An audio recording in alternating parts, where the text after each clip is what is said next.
That's just the way it is. We've got to accept that this is the new world order. I want to be straight with you. There will be no return to the old normal for the foreseeable future. I repeat, there will be no return to the old normal for the foreseeable future. So people assume we are just going back to the good old world which we had, and everything will be normal again in how we are used to normal, in the old fashion. This is, let's say, fiction. It will not happen. A vaccine on its own will not end the pandemic. Surveillance will need to continue. People will still need to be tested, isolated, and cared for. Contacts will still need to be traced and quarantined. Communities will still need to be engaged. It is a big idea, a new world order. We can find meaning and reward by serving some higher purpose than ourselves. A shining purpose, the illumination of 1,000 points of light.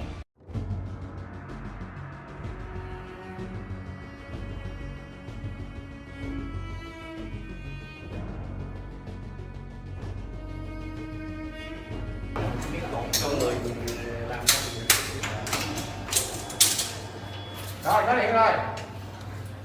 Để chú cái cần nhiều lên đó cần nhà đó.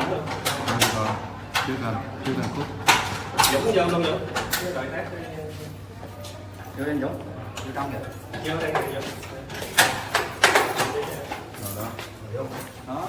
Vô, mấy em cái động vô. Vô hết. Rồi vô.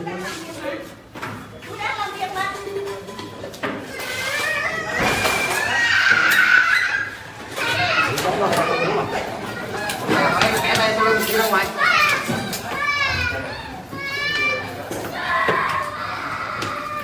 Tại sao lại bắt trẻ con như vậy?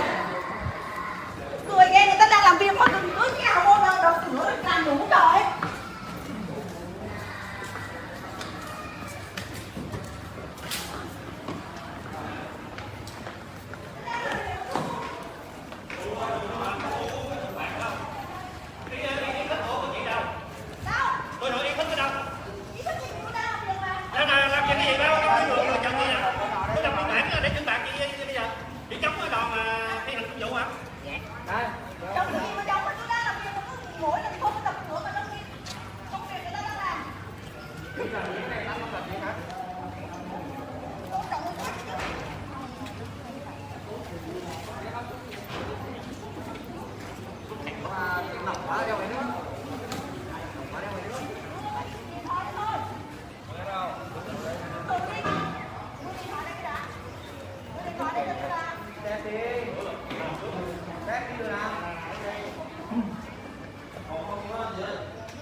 Así como le van a bajar. No, sí va a bajar, pero tranquilo, ustedes también.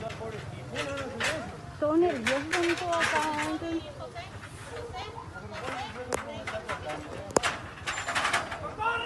Tranquilo. Sí, señora, ¿no? No, Judith, no, así no lo van a bajar. Tranquilo. Pero y bueno, con más razón, Judith. ¡Que me suelten! Despacio, Lo van a lastimar. ¡Que suelten así! Así como...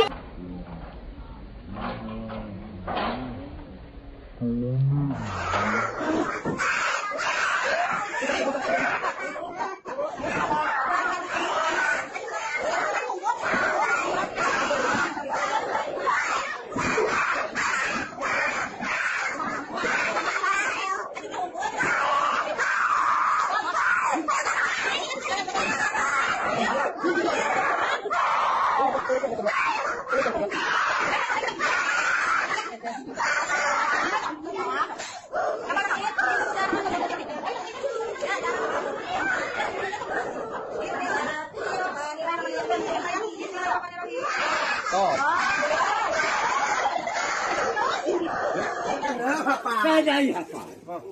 Tem nada não. Terça-feira. O domingo saiu da mesma hora que ela Dai não. Dói não, essa caixa aí. Ô, terça-feira. Deixa coisar. Dai não, rapaz. Não quero não, rapaz. Pronto, aí já aplicou, já aplicou. O que quebra? Quebra, rapaz. Terça-feira. Sai daí, rapaz, me solta. Madam aunty aunty एकदम ओ सुई लग गई बीच में मेरी बात सुनो ADC sir आ रहे हैं क्या लगे ना ओ कोई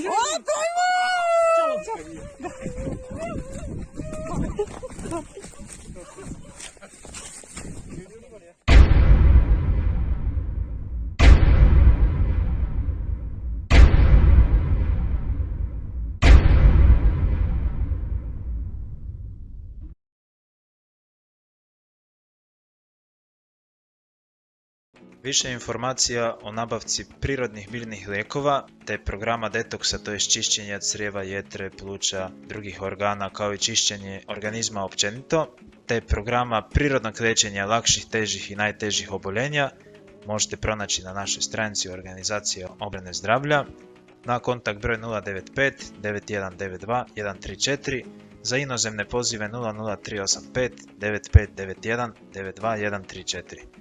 Hvala vam što ste odgledali ovaj video, nadam se da će vam biti na veliku pomoć i blagoslov, pozdrav i svako dobro.